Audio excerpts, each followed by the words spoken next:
在台灣的日本媒體人士班明夫昨在台中演講結束了後，在飯店大廳，被一個香港查甫人攻擊。總統府表示講呢，這就是中國民族團結進步促進法生效了後，頭一站在台灣發生的跨國鎮壓暴力事件。陸委會也表示講，境外勢力利用這香港人來到台灣真方便的這個特性，就派這卡鳥仔來台灣怕人犯案。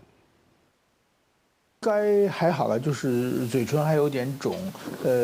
牙齒還有一點痛。前一日在台中，去有一個香港籍的查甫人攻擊了後，日本媒體人士班明夫的喙唇也是整整。針對這個嫌犯，哪像受計劃犯案？士班明夫認為講，這並不是單純治安的事件，背後是有組織在規劃甲執行，目的就是要讓支持台灣的人唔敢擱講話。我們不能退卻，因為他們是為了製造恐懼，為了讓大家感到害怕，感到不敢說話。這是這些邪惡的獨裁政權他們的目的。如果讓他們達到目的的話，我想台灣的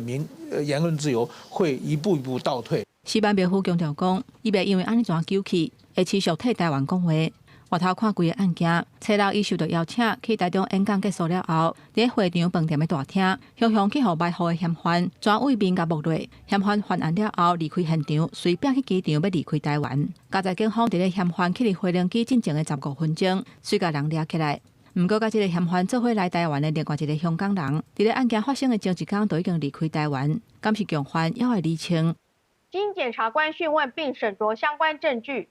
認其涉犯刑法傷害及以強暴方式犯公然侮辱等罪嫌重大，且有逃亡、滅證、勾串共犯及反覆實行傷害犯罪之虞，有羈押之原因及必要，訊後向法院申請羈押禁見。我們不容許境外的人挑戰台灣的公權力，呼籲中共在台或者做其他境外在台的協力者千萬不要有僥倖的心理覺得在台灣打了人或者是做了一些不法的動作之後呢，馬上一張飛機票就可以飛出去。陸委會表示，士班明夫這個案件，甲在台香港人唐偉雄伊個拍軍管去互破郵差的案件，兩個是真相像。懷疑境外勢力利用香港人來台灣利便的特性，用工拍了後就隨刀走的模式犯案。總統府講，這個案件是在中國民族團結進步促進法生效了後，頭一件在台灣發生的下國鎮壓暴力事件，伊嘛大力譴責。中國各種跨國鎮壓與監控的行徑，包括以國內法進行威權擴張，也引起國際社會的高度警戒和共同擔憂。總統府嘛提醒，台灣的民眾若要去中國，都要特別注意安全，因為從2024年到今年的6月30為止，已經有374個台灣人佇咧中國去互關押起來，或者是限制人身自由互調查。記者綜合報道。